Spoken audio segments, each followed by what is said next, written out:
계속해서 제 심령 속에 하나님이 주시는 키워드가 있다면 그것은 십자가 그리고 은혜라고 하는 단어입니다. 지난주에 베드로에 대한 이야기들을 우리가 함께 나누면서 베드로가 제자로 부르심을 받는 장면 속에서 자격 없는 죄인된 이 베드로, 나는 죄인입니다, 나를 떠나소서라고 고백하는 그 베드로를 우리 주님이 인정하시고 내가 이제부터는 사람을 취하리라 말씀하시는 내용을 통해서 과연 나는 그렇게 나의 자격 없음과 죄인됨을 늘 고백하면서 주님이 세우신 사명자, 사람을 취하는 일들을 하고 있는가? 지난주 우리가 베드로의 이야기를 통해서 베드로가 열심으로 바다에도 뛰어들고 주님을 고백하기도 하고 그런 열정적인 모습을 보여주지만 그 모든 베드로의 열정이 주님의 통제 안에 있었던 것처럼 저도 늘 열심히 한다고는 하지만 그러한 자기 열심으로는 아무것도 이룰 수가 없는데 저를 통제하시는 주님의 은혜가 우리의 공동체를 이끌고 또 우리의 모습을 이끌어 주시는 줄로 믿습니다.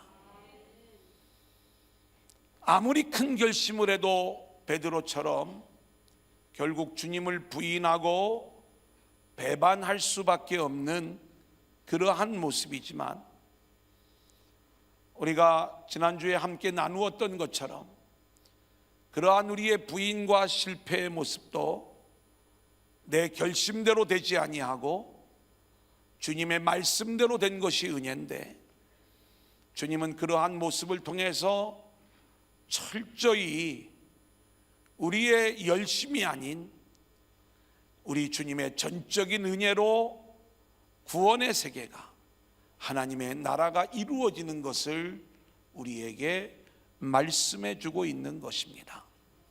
저와 여러분이 그렇게 베드로의 인생을 이끌어 가시는 주님의 이야기처럼 우리는 이 땅에서 하나님의 선택을 받아 살아가고 있지만 저와 여러분의 진짜 생명은 영원한 하나님 나라 셋째 하늘을 살아가는 자들로, 하늘의 주인공들로 우리 모두가 세워져 있는데, 그래서 우리는 이 땅의 여러 가지 환난과 고난과 어려움의 문제들 속에서도 우리가 기죽지 말고 천사를 보내어 우리를 도우시는 하나님의 도우심을 힘입어 영원한 하나님 나라의 주인공들로 세워지는 저와 여러분들이 될 수 있기를 소원합니다. 오늘은 빌라도 재판 이야기입니다. 제가 숫자 1이라고 쓰여놓은 것은 19장에도 계속 이 재판의 이야기가 이어진다는 이야기겠죠.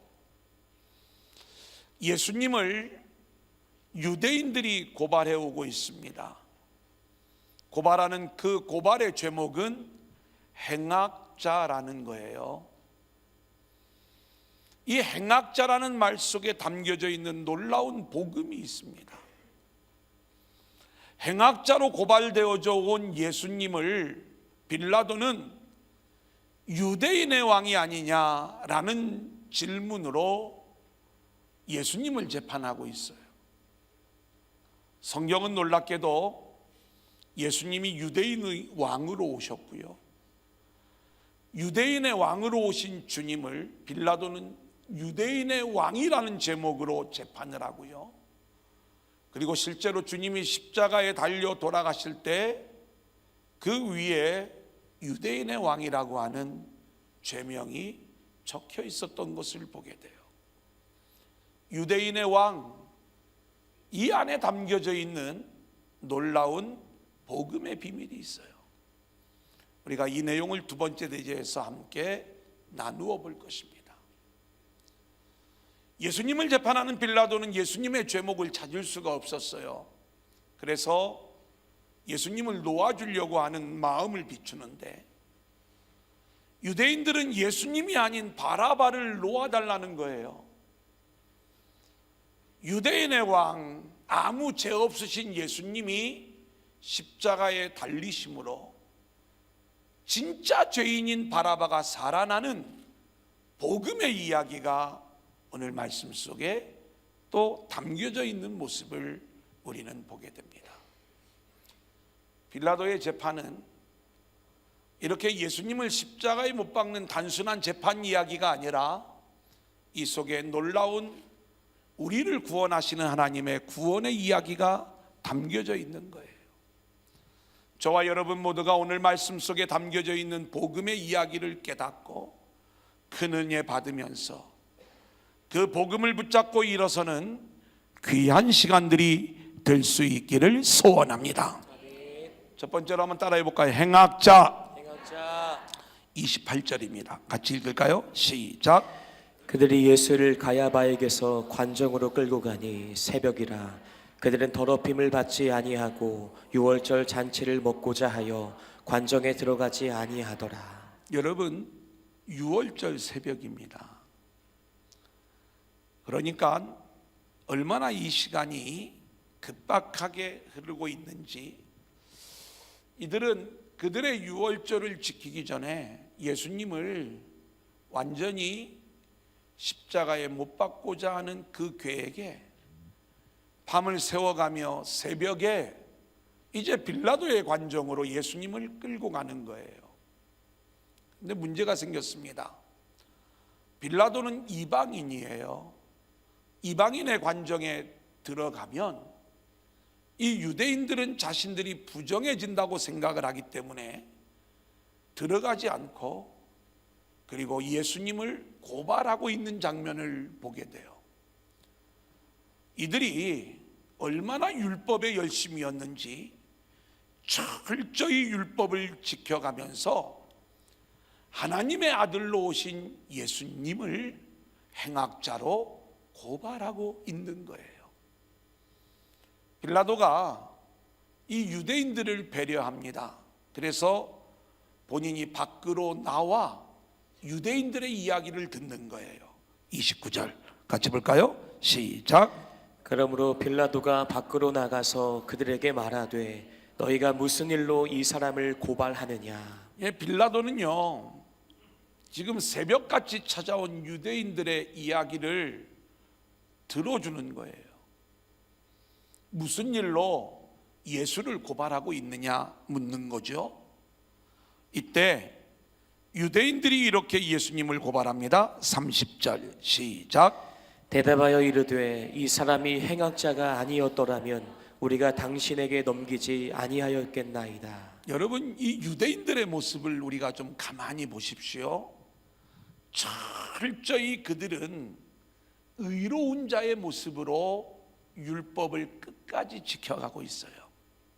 그리고 정확한 이 법 질서를 지켜가면서 예수님을 행악자로 고발을 하고 있는데, 이들이 고발을 하면서 뭐라고 이야기를 하냐면, 이 사람이 행악자가 아니면 우리가 이 사람을 고발하겠느냐, 이 내용을 이야기하는 거예요. 요즘으로 이야기하면 범죄 입증에 자신이 있다는 그러한 이야기입니다. 그리고 실제로 이들은 율법적으로 철저히 예수님의 범죄를 입증해내는 거예요. 물론 이들이 말하는 행악자라고 하는 의미는 살인을 하거나 간음을 하거나 도적질을 하거나 이런 어떤 윤리적 도덕적 의미에서의 행악이 아닙니다. 이들은 자기들이 늘 선으로 인정해오고 있었던 것이 있었어요. 그것은 율법을 지키는 자신들이 선한 사람이고, 그리고 그렇게 하나님이 우리를 율법을 주셨기 때문에 율법 안에 있는 우리들은 하나님의 은혜 안에 있는 자들이라고 하는 확신을 가지면서, 특별히 유대인의 지도자들이라고 하는 바리새인들은 그렇게 철저히 율법을 지켜가면서 의로운 자로, 그리고 그 지역 그 나라에서 명예와 존경을 받는 자들로 세워지고 있었어요. 그런데 우리 주님이 나타나셔가지고 이들의 이 선과 악의 체계를 무시해버리는 겁니다. 존경을 받고 있던 바리새인들이 독사의 자식이라고, 마귀 새끼라고 주님으로부터 질책을 당하는 거예요. 그들이 죄인이라고 규정을 하고 함께하지 않았던 세리 창녀들과 함께 교제하면서 내가 이들을 위하여 왔다, 그리고 이들이 하나님 나라의 주인공들이다, 이런 말씀을 하시는 주님이 틀렸다 이 말입니다. 그래서 주님을 행악자로 고발을 하는데, 이들이 얼마나 철저히 하나님의 말씀을 붙잡고 예수님을 고발을 하고 있는가? 우리가 마태복음 26장의 말씀을 좀 빌려오면 59절로부터 61절 한번 같이 읽어볼까요? 시작. 대제사장들과 온 공회가 예수를 죽이려고 그를 칠 거짓 증거를 찾음에 거짓 증인이 많이 왔으나 얻지 못하더니 후에 두 사람이 와서 이르되 이 사람의 말이 내가 하나님의 성전을 헐고 사흘 동안에 지을 수 있다 하더라 하니. 이들은요, 예수님을 합법적으로 왜 행악자인가를 증명해 보이는데, 그 증명하는 방법도 두 사람의 증인을 세우면서 철저히 율법을 지키는 모습을 보여주는 거예요. 하나님의 율법에 열심을 내는 자들, 율법에 의하면 이들은 꼬박꼬박 금식을 하고 열심히 11조를 드리고 열심히 안식일을 지키며 율법의 규정을 그렇게 최선을 다해 지켰던 하나님을 사랑한다는 자들이 예수님을 죽이기 위하여 예수님을 행악자로 고발하고 있는 거예요. 왜 예수를 죽이려고 하는가? 예수님의 복음을 받아들일 수 없다 이 말입니다. 우리가 그동안 율법을 지키면서 그만큼 우리 인생의 가치를 쌓아왔는데, 예수님으로 인하여 자신들의 가치가 상실되고 자신들의 명예가 짓밟히고 자신들이 인정받지 못하니까 예수를 행악자로 고발을 하는 거예요. 율법을 열심히 지키는 자들로서 자신들의 명예와 가치를 지키기 위해 예수님을 행악자로 고발을 하고 있는 것입니다. 사랑하는 여러분, 우리가 이렇게 자기를 지키려고 하는 신앙은요, 십자가 그리고 은혜라고 하는 복음을 대적하게 되어져 있습니다. 나를 지키려고 하는 것, 내 자존심을 지키려고 하는 것, 이것은요 철저히 십자가와 은혜를 대적하는 일이라는 것을 우리는 일평생 잊지 말아야 될 줄로 믿습니다. 누가 진짜 행악자인가? 복음은 자신의 죄인됨을 깨닫는 것으로부터 출발하죠. 그렇기 때문에 하나님 앞에서 자신의 의로움을 주장하는 자들이 행악자가 되는 거예요.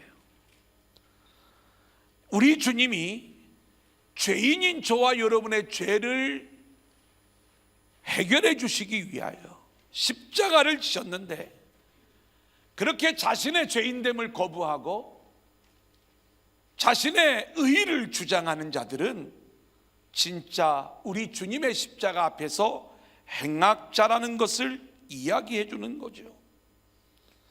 참 복음의 신앙은 내가 죄인인 것을 깨닫고 하나님의 은혜를 받아야 살 수 있는 존재임을 믿는 거고요. 그리고 그 하나님의 은혜 안에 들어가기 위하여 매일매일 하나님을 찾는 것, 이게 진짜 복음의 신앙인 줄로 믿습니다. 그렇기 때문에 우리는 주님 나라 가는 그 순간까지 우리가 싸워야 될 영적 싸움이 있는데, 철저히 나를 버리고 나의 의, 나의 공로를 버리고 주의 은혜만을 붙잡는 이 싸움을 싸워야 될 줄로 믿습니다. 주님은요, 오늘도 저와 여러분을 찾아오셔서 우리에게 묻는 거예요. 너 얼마나 1년 동안 주일 잘 지켰니? 너 얼마나 열심히 하나님 잘 섬겼니? 너 얼마나 전도 많이 했니? 이러한 내용을 가지고 우리를 물어오시는 게 아니라니까요. 너 얼마나 인격적이야? 살인하지 않았니? 도둑질하지 않았니? 간음하지 않았니? 이걸 물어보시는 게 아니라니까요.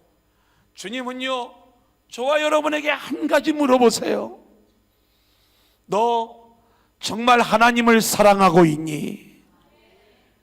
하나님 붙잡고 있니? 그 은혜 안에 살아가고 있는 거니? 여러분, 이것을 우리 주님은 오늘도 저와 여러분에게 묻고 있는 거예요. 우리는 끊임없이 나의 선한 일들을 드러내면서 하나님 나 예쁘죠? 나 좀 사랑해 주세요. 이렇게 나를 드러내는 그러한 일들에 열심을 내지만, 정말 우리 주님이 우리에게 요구하시는 것은 너가 중심으로 너의 죄인됨을 알고 너를 그토록 은혜로만 구원해낸 이 주님의 사랑을 너는 붙잡고 있는 거야. 그 은혜 안에 있는 거야. 이걸 물어보시는 거예요. 그래서 주님은요, 정말 우리에게 행악자로 오셨어요. 우리 입장에서 보면 주님이 죄인의 길에 서시기도 했지만 실제로 우리를 대적하는 자로 우리 주님이 오셨어요. 우리를 죄인이라고, 우리를 자격이 없는 자라고 끝까지 들추어내시는 이 행악자의 걸음을 우리 주님이 걷고 있으신 거예요.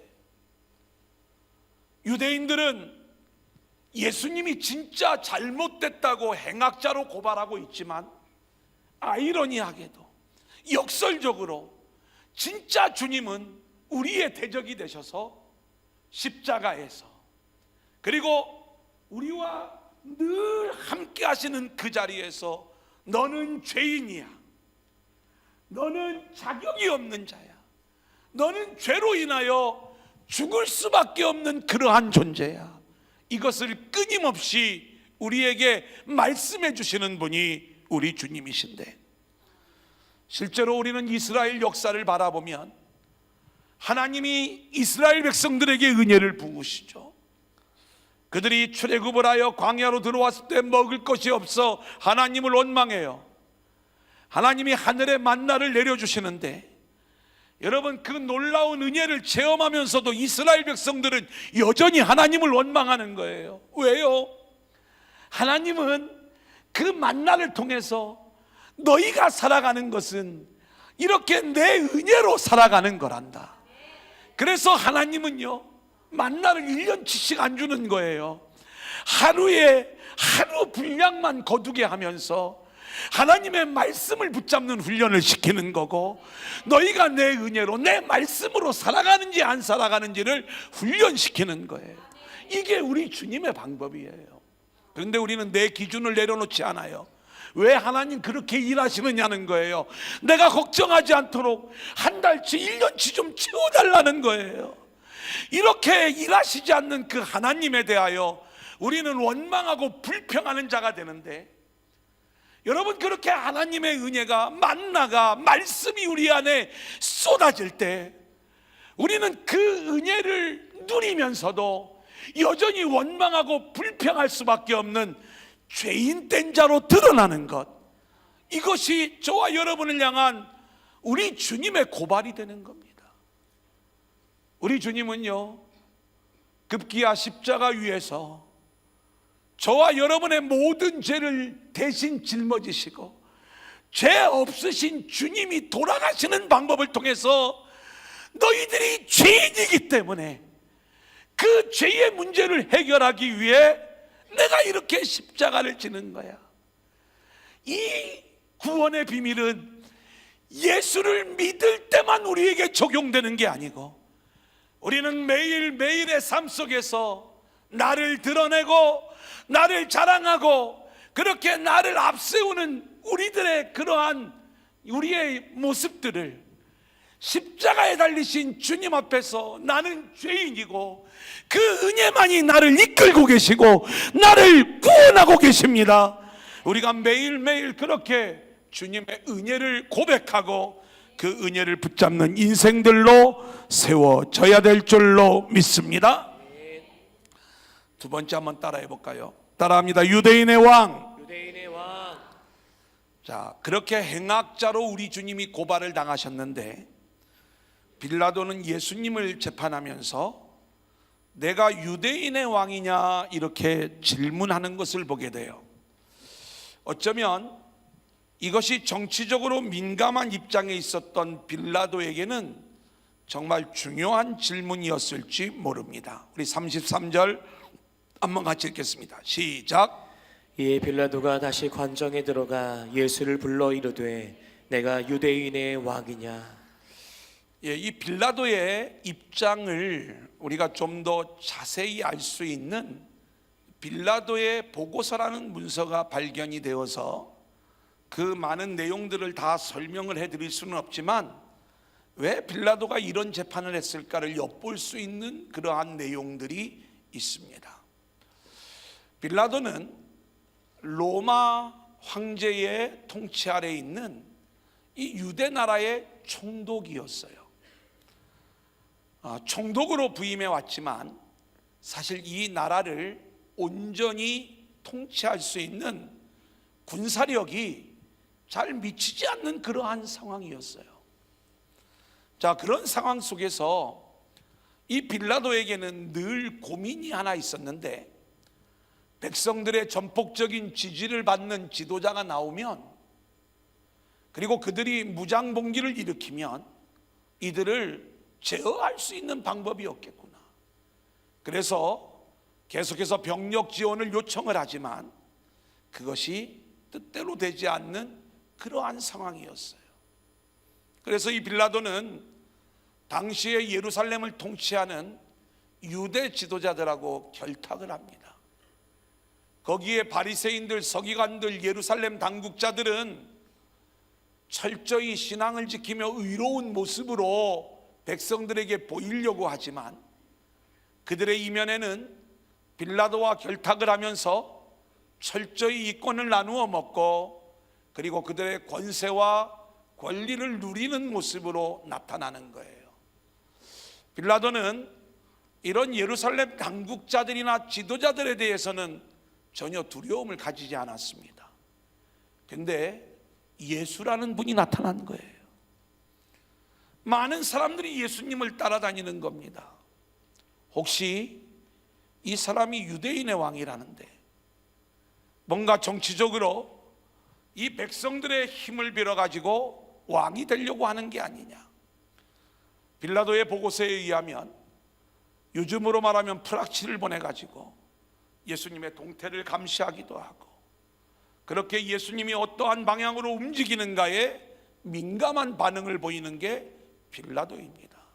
그래서 오늘 말씀에서도 이 빌라도가 예수님에게 묻는 거예요. 내가 유대인의 왕이냐? 다른 복음서에 보면 예수님이 즉각적으로 대답을 합니다. 내가 말하였다. 내가 유대인의 왕 맞다. 오늘 말씀 속에서도 예수님은 자신이 이 세상에 왕으로 오신 분임을 분명히 밝히고 있어요. 자, 그런데 주님이 빌라도에게 이렇게 물어봅니다. 34절 한번 같이 읽어볼까요? 시작. 예수께서 대답하시되 이는 내가 스스로 하는 말이냐 다른 사람들이 나에 대하여 내게 한 말이냐. 이 무슨 얘기냐면 너가 스스로 내가 백성들의 어떤 인기를 얻고 있다고 해서 정치적인 유대인의 왕으로 세워질 것을 염려해서 유대인의 왕이라고 물어보는 거냐, 아니면 다른 사람들이 나를 유대인의 왕이라고 이야기를 하는데, 이때 이 유대인의 왕은 단순히 이스라엘의 왕으로 오신 그러한 어떤 문자적인 의미가 아니라 실제로 이스라엘의 왕, 유대인의 왕이라고 하는 의미에는 이스라엘 백성들 사이에는 메시아라는 의미가 담겨져 있어요. 그러니까 이 영적 의미에서의 유대인의 왕, 이 부분을 네가 듣고서 나에게 유대인의 왕이라고 물어보는 거냐 라고 했을 때, 이 빌라도는 나 유대인 아니야, 나 그런 거에 관심이 없어, 이 이야기를 빌라도가 대답을 하는 거예요. 빌라도의 관심은요, 오직 자신의 권력 그리고 정치적인 목적, 여기에만 자기의 관심이 있었기 때문에 예수님이 백성들의 힘을 모아가지고 유대인의 왕이 되려고 하는 그러한 의도가 아니면은 나는 예수를 문제 삼을 이유가 없다, 이렇게 생각을 갖고 있는 거예요. 여러분, 어쩌면 오늘 이 시간 예배하는 저와 여러분의 마음이, 또 우리의 영적 수준이 이 빌라도와 같은 수준으로 예배하고 있는 모습은 아닐지 모르겠습니다. 어떤 분은요, 중요한 시험을 앞두고 있어요.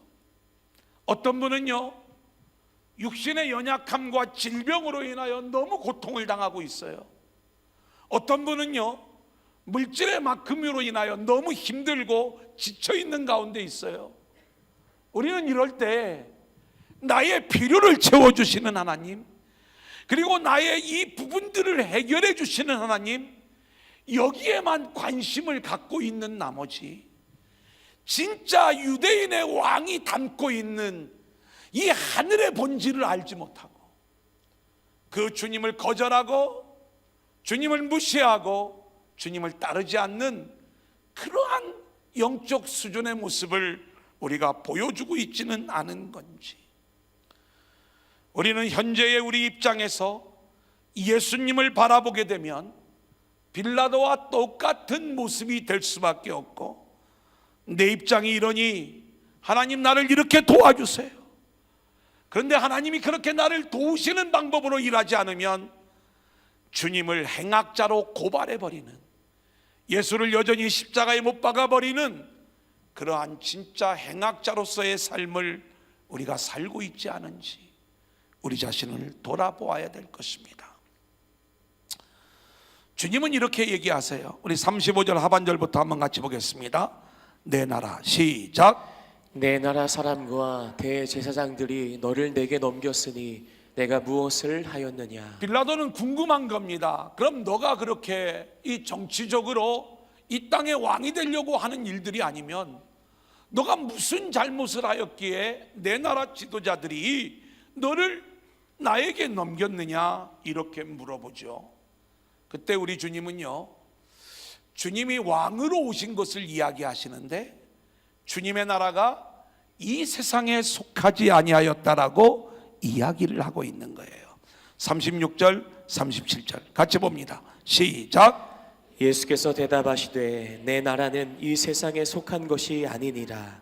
만일 내 나라가 이 세상에 속한 것이었더라면 내 종들이 싸워 나로 유대인들에게 넘겨지지 않게 하였으리라. 이제 내 나라는 여기에 속한 것이 아니니라. 빌라도가 이르되 그러면 내가 왕이 아니냐. 예수께서 대답하시되 내 말과 같이 내가 왕이니라. 내가 이를 위하여 태어났으며 이를 위하여 세상에 왔나니 곧 진리에 대하여 증언하려 함이로라. 무릇 진리에 속한 자는 내 음성을 듣느니라 하신대. 할렐루야. 사랑하는 여러분, 오늘 이 말씀의 놀라운 복음의 비밀이 저와 여러분에게도 들려질 수 있기를 소망합니다. 우리가 주님과 함께 살아가고 있다면 우리는 세상에 속하지 않은 나라를 살아가고 있는 거예요. 우리 주님은 세상에 속하지 않은 나라의 왕으로 오셨다고 말씀을 하셔요. 주님이 왕이라는 얘기는 주님이 저와 여러분을 다스리신다는 얘기예요. 그런데 세상 나라를 살아가는 우리를 다스리는 게 아니라 세상에 속하지 않은 나라를 살아가는 저와 여러분을 다스리는 왕으로 우리 주님이 오셨다는 거예요.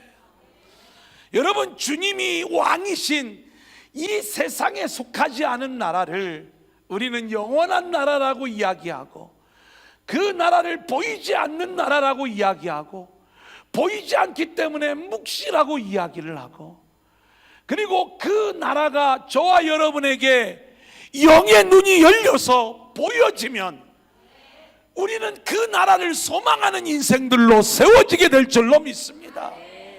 이 나라가 보여지는 게 은혜고, 그 나라가 보여져 그 나라를 갈망하는 자들에게 그 나라의 주인공으로 세워지는 하늘의 은혜가 임하게 될 줄로 믿습니다. 누가복음 23장 42절 43절을 보면 예수님이 십자가에 달리실 때 한 강도가 이 나라를 본 거예요. 같이 읽어볼까요? 시작. 이르되 예수여 당신의 나라에 임하실 때에 나를 기억하소서 하니 예수께서 이르시되 내가 진실로 내게 이르노니 오늘 내가 나와 함께 낙원에 있으리라 하시니라. 예수님과 함께 죄인으로 십자가에 못 박혀 죽어가면서 예수님을 바라보는 순간 예수님의 나라가 있다는 것을 알게 되고, 그 나라를 믿음의 눈으로 보았던 이 우편에 있는 강도는 결국 주님 나라에 들어가는 은혜와 축복을 받게 되었다니까요. 그러기에 예수를 믿는 저와 여러분은요, 예수님의 나라에 속한 자들이 되어야지 이 세상에 속한 나라 그런 자들이 되어지면 안 된다는 것을 오늘 말씀은 우리에게 이야기해 주시는 거예요. 그래서 오늘 기도해 주신 것처럼 우리는요, 철저히 세상의 가치가 아닌 세상에 속하지 않는 영원한 하나님 나라의 가치를 붙잡고 살아가는 저와 여러분의 인생들이 되어야 할 줄로 믿습니다. 히브리서 11장 3절이에요. 같이 읽어볼까요? 시작. 믿음으로 모든 세계가 하나님의 말씀으로 지어진 줄을 우리가 아나니 보이는 것은 나타난 것으로 말미암아 된 것이 아니니라. 여러분, 이 말씀을 여러분이 이해하기 쉽게 말씀을 드리면 보이는 것은 보이지 않는 것으로 말미암아 된 거라는 거예요. 그 얘기가 뭐예요? 보이는 것 세상 나라예요, 역사예요, 이 땅을 이야기하는 거예요. 우리는 이 보이는 세계를 살아가고 있지만 보이는 것은 보이지 않는 것으로 말미암았다는 거예요. 보이지 않는 건 영원한 하나님 나라예요. 묵시를 말하는 거예요. 우리는 이 영원한 하나님의 나라 묵시에 속한 인생을 우리가 살아가고 있는 거예요. 지금 비록 보이는 역사 속에서 이 땅의 인생을 살아가고 있지만 저와 여러분의 진짜 영적 주소는 셋째 하늘 영원한 하나님 나라 묵시에 속한 그 인생을 우리가 살아가고 있다는 것을 믿을 수 있기를 소원합니다. 그래서 예수님은 이 묵시에서 이 역사 속으로 들어오셨어요. 누구도 예수님을 알아볼 수가 없으니까 하나님이 묵시 속에서 우리에게 큰 별을 보내주셔요. 동방의 박사들이 그 별을 바라보며 유대인의 왕이 나셨다는 것을 알았어요. 이 유대인의 왕은 우리가 생각하는 이스라엘 영토의 왕이 아닙니다. 그들이 기다렸던 진짜 메시아가 왔다는 것을 알았어요. 그들이 별의 인도를 따라 예루살렘에 옵니다. 와서 그들이 첫 일성이 무엇이냐? 유대인의 왕, 유대인의 왕으로 나신 이가 어디 계시냐? 마태복음 2장 2절 같이 읽어볼까요? 시작. 유대인의 왕으로 나신 이가 어디 계시냐? 우리가 동방에서 그의 별을 보고 그에게 경배하러 왔노라 하니. 예수님은 이렇게 유대인의 왕으로 오셨어요. 근데 그 유대인의 왕은 혈통적 유대인, 지리적 유대인, 표면적 유대인이 아니라 하나님이 진짜 세우시고자 하는 영원한 하나님 나라의 백성으로 들어올 수 있는 이스라엘 집에 잃어버린 양들을 다 찾아 세우시는 그 유대 나라, 영적 유대인, 이면적 유대인, 그 유대인의 왕으로 우리 주님이 오신 거예요. 그 주님의 나라는 이 세상에 속하지 아니하였어요. 저와 여러분은 이 세상에 속하여 세상 일들로 인하여 희노애락을 늘 느끼면서, 어제도 우리 감리교회 훌륭한 목사님 젊은 분인데 하나님이 데려가셨어요. 영원한 하나님 나라 안으로 들어가는 그 이야기를 우리는요, 이 땅에서 내가 없어지고 죽어가는 슬픔의 이야기로 묻어버릴 수는 없는 거예요. 우리가 육을 가지고 있기 때문에 그런 슬픔을 표현할 수는 있지만, 정말 우리는 영원한 묵시를 살아가는 것이 저와 여러분의 진짜 인생의 본질임을 우리 모두가 깨달을 수 있기를 소원합니다. 그래서 유대인의 왕으로 주님이 오셔서 유대인의 왕으로 우리 주님이 돌아가시는데, 이 유대인의 왕은 표면적 혈통적 유대인이 아닌 영적 이면적 유대인이라는 것을 우리가 기억하면서, 저와 여러분이 이 진짜 유대 나라를 소망하고 그 영원한 하나님 나라를 볼 수 있는 영의 눈이 열려 이 나라의 주인공으로 세워지는 저와 여러분의 인생들이 될 수 있기를 주님의 이름으로 간절히 축원합니다.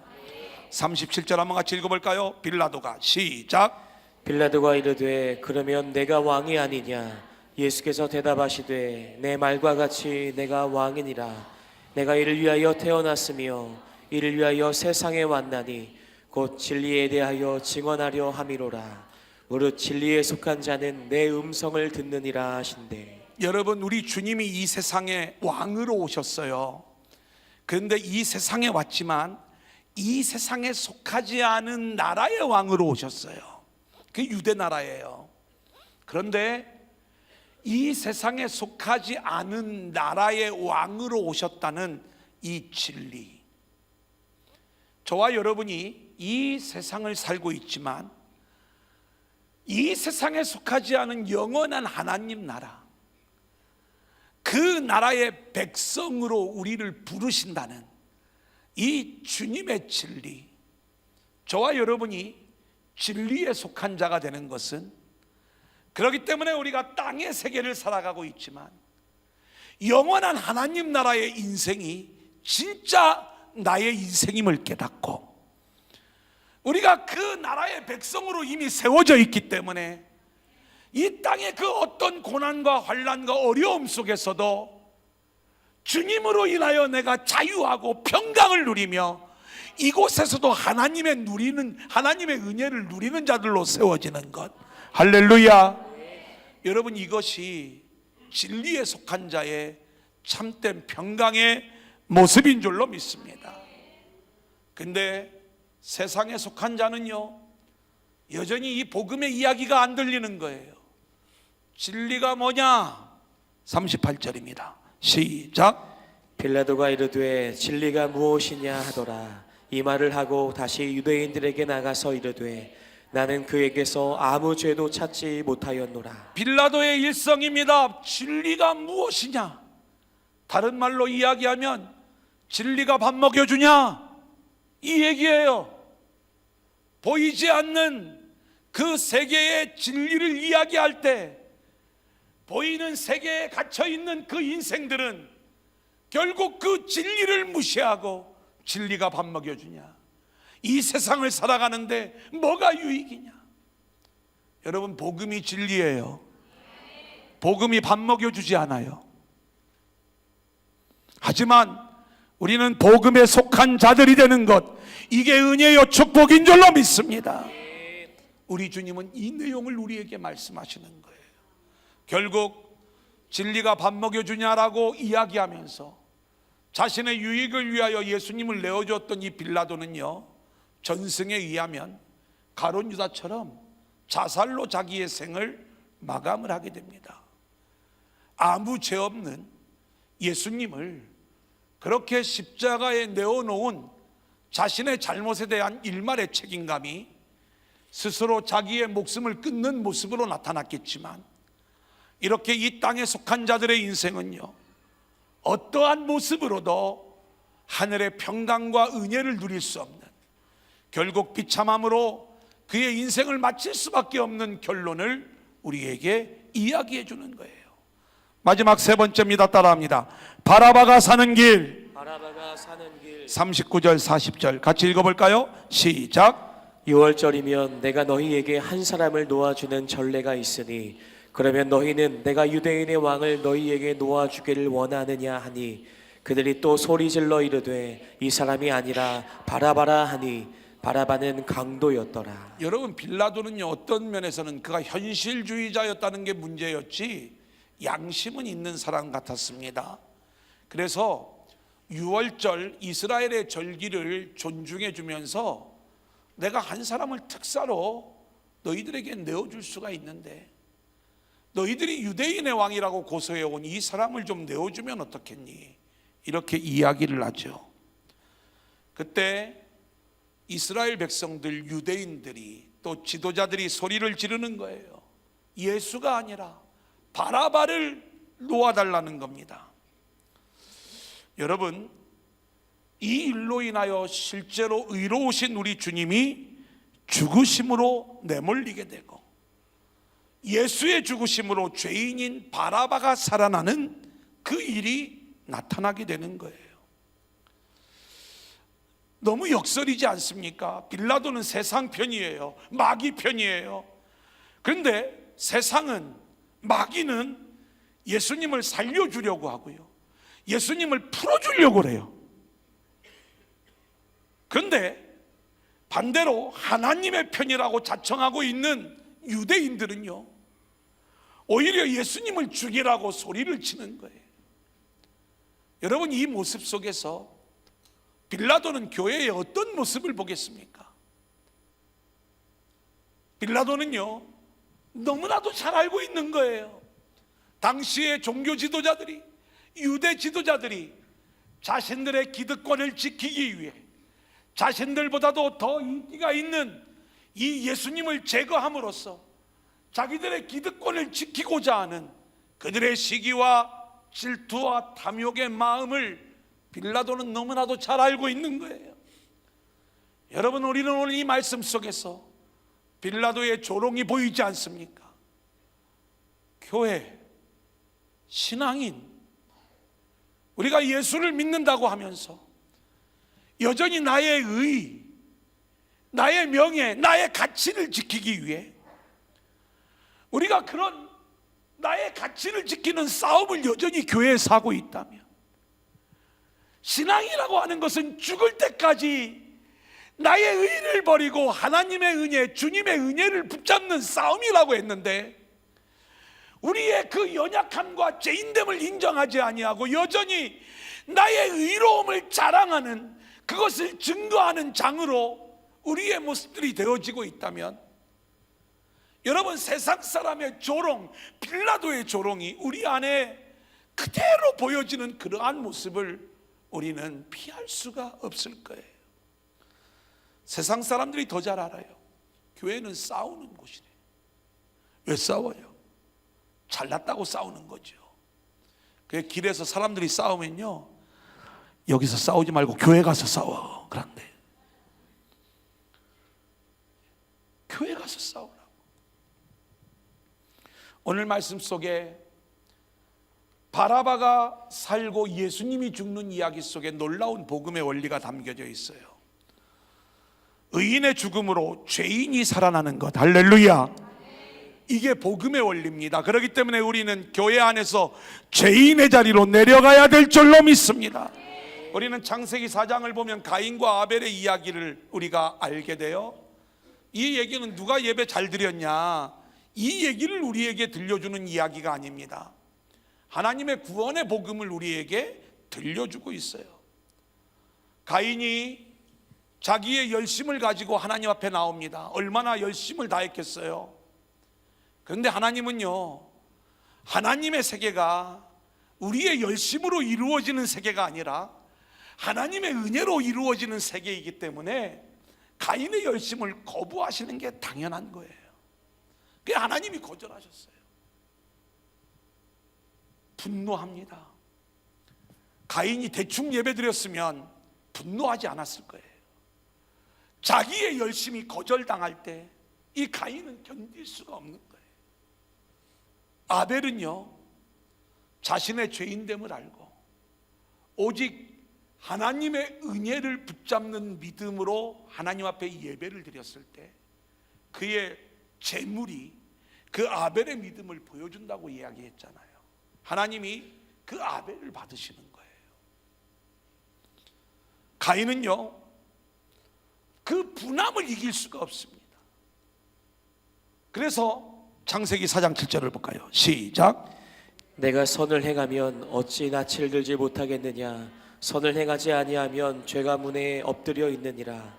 내가 죄를 원하나 너는 죄를 다스릴지니라. 가인의 열심을 하나님이 거부하실 때 가인의 죄인된 속성이 그대로 드러나죠. 그래서 그 안에 분노와 그 안에 하나님을 향한 이 대적의 마음이 그에게서 사그러들지를 않는 겁니다. 주님이 그 죄를 다스리라고 이야기를 하는데 가인은요, 오히려 아벨을 죽이는 방법으로 하나님을 죽이고 하나님을 대적하는 모습을 보여줘요. 8절 시작. 가인이 그의 아우 아벨에게 말하고 그들이 들에 있을 때에 가인이 그의 아우 아벨을 쳐 죽이니라. 여러분 보세요. 이렇게 복음은요, 자기의 열심으로 하나님의 의를 인정받기를 원했던 그 가인에게 너는 죄인이야. 그 죄인으로는 나에게 나올 수가 없어. 그래서 가인을 거절하시는데 이 죄의 문제가 우리 인간의 힘으로는 해결될 수가 없어. 결국 우리는요, 아벨을 죽이는 방법으로 하나님을 대적하고 하나님을 죽이는 대적자의 모습으로 드러나는 거예요. 이게 가인이에요. 이게 저와 여러분이에요. 그런데 이렇게 저와 여러분을 가인으로 드러내신 후에 우리의 생명은 뭘로 보호를 받고 뭘로 구원을 얻는가? 철저히 하나님의 은혜만이 우리를 보호하시고 우리를 구원하여 주시는 줄로 믿습니다. 이게 15절의 말씀이에요. 같이 읽어볼까요? 시작. 여호와께서 그에게 이르시되 그렇지 아니하다. 가인을 죽이는 자는 벌을 7배나 받으리라 하시고 가인에게 표를 주사 그를 만나는 모든 사람에게서 죽임을 면하게 하시니라. 정리해드리면 가인은 그의 죄인됨이 드러나는 거예요. 아벨을 죽임으로 그가 어떠한 죄인인가가 분명히 드러나게 되는데 그 아벨을 죽인 이 가인의 죄는 죽임을 당해 마땅한 죄이지만 그럼에도 불구하고 우리 하나님은 가인을 사랑하시는데 이 가인이 살 수 있는 보호의 표를 주심으로 그가 하나님의 말씀을 붙잡고 살아갈 때 살 수 있는 길이 열렸어요. 그는 땅을 유리하며 자신의 죄인됨을 고백하며 보호의 표를 붙잡고 내가 이 은혜로 살고 있구나, 이게 가인의 인생이 되었어야 돼요. 그런데 가인은 이 하나님의 제안을 받아들이지 않아요. 그리고 자기 땅으로 가서 성을 쌓고 결국 유기되어지는 가인의 인생을 우리는 보게 되는 것입니다. 죄인에게 부어지는 하나님의 은혜, 여러분 이게 복음의 원리예요. 하나님은 아벨의 죽음으로 가인의 죄인됨을 드러내세요. 아벨의 죽음이 그래서 예수의 죽음인 거예요. 하나님은 우리 주님의 십자가로 저와 여러분 가인으로 살아가는 우리들의 죄인됨을 드러내시고 죄인인 가인을 하나님의 은혜로 살 길을 열어주시는 그것이 바로 가인과 아벨의 이야기에 담긴 복음의 원리라는 것을 우리가 깨달을 수 있기를 소원합니다. 그렇기 때문에 복음은요, 묵시에 계시던 예수님이 이 땅에 오셔서 이 땅을 살아가는 우리들의 죄인됨을 드러내시는 거예요. 그때 우리는 내가 가인입니다, 내가 바라바입니다, 내가 죄인입니다 라고 하는 것들을 철저히 인정하면서 우리를 은혜로 구원해 주시는, 우리에게 보호의 표 살 길을 보여주시는 우리 주님의 은혜만을 붙잡고 영원한 생명길을 걸어가는 믿음의 성도들이 되어야 되는 줄로 믿습니다. 따라합니다. 내가 바라바입니다. 내가 죄인 중에 괴수입니다. 여러분, 하나님의 나라는요, 이렇게 자기가 죄인임을 깨달은 자들, 자기가 바라바인 것을 아는 자들이 이 세상에 속하지 않은 하나님의 나라가 있는 것이 보여지는 영의 눈이 은혜로 열려지게 되고, 그렇게 영의 눈이 열려지게 될 때 우리는 하나님의 은혜 안에서 그 나라의 주인공으로 세워지는 축복의 역사가 임하게 되는 줄로 믿습니다. 내가 바라바입니다. 하나님은 나 같은 강도를 살리고자 예수님을 십자가에 내어주셨어요. 내가 죽어야 할 그 자리에 예수님이 대신 죽으셨고요, 이 사실이 믿어지는 자가 진리에 속한 자들이 되는 거예요. 내가 예수 때문에 살아난 바라바고 강도라는 사실을 아는 자가 진리에 속한 자가 되어 영원한 묵시를 살아가는 인생들이 되는 것입니다. 마지막 묵상입니다. 우리는 우리가 죄인 중에 개수인 바라바임을 알아야 되고, 우리 대신 주님이 죽으심으로 우리가 살게 되었다는 것을 알아야 됩니다.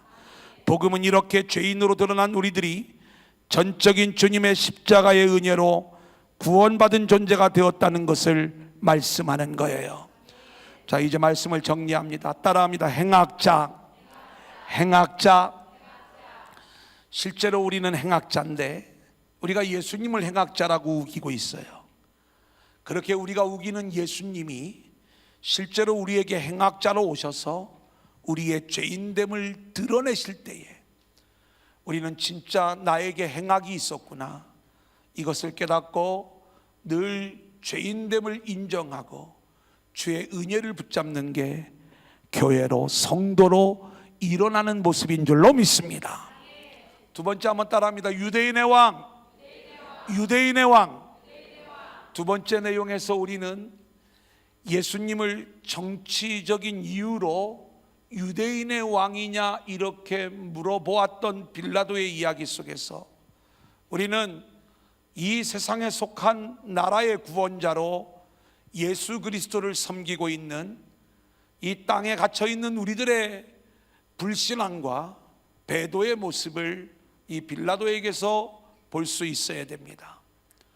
우리 주님은 진짜 유대인의 왕으로 오셨는데 그 유대인은 혈통적 표면적 유대인이 아닌 영적 이면적 유대인이라고 이야기했을 때 우리는 그 나라가 이 세상에 속하지 않는 영원한 하나님의 나라요 묵시라고 하는 것을 우리가 알 수가 있고, 그렇다면 저와 여러분은 영의 눈이 열려 그 나라를 보게 될 때, 하나님의 은혜로 그 나라를 보게 되고 그 나라를 소망하며 살아가게 될 때 그 나라의 주인공으로 세워지게 되는 거예요. 주님은 철저히 그 나라를 위하여 오신 거예요. 세상 나라를 위하여 오신 게 아니라 이 세상에 속하지 않은 나라의 왕으로 오셔서 그 나라 안으로 우리를 초대하고 계시는 거예요. 이 진리에 속한 자들로 저와 여러분들이 세워지는 것, 이게 교회가 일어나는 일입니다. 마지막 세 번째는 바라바예요. 우리가 그럴듯한 의인이 되기를 원해요. 저도 누가 인정해 주면 너무 좋아, 칭찬해 주면 너무 좋아. 근데 가끔 저를 질책하는 얘기들이 들려와요. 가끔. 근데 마음이 이렇게 상할 때요, 저는 그 이야기를 하나님의 음성으로 붙잡으려고 합니다. 그렇지, 철저히 저의 바라바됨을 제가 인정해야 되고, 그리고 바라바였던 내가 예수님이 그 자리에 들어오셔서 대신 죽어주심으로 내가 살게 되었구나. 그래서 내가 목회자가 되었구나. 그렇다면 앞으로의 목회는 철저히 그 십자가와 은혜만을 붙잡는 목회, 그리고 십자가와 은혜가 증거되어지는 목회, 그런 목회로 세워져야 되겠다, 이런 결심을 하게 되는 거예요. 우리 두란노 공동체가 이러한 교회로 세워지고 그러한 모습으로 일어서는 교회와 성도들이 될 수 있기를 주님의 이름으로 간절히 축원합니다.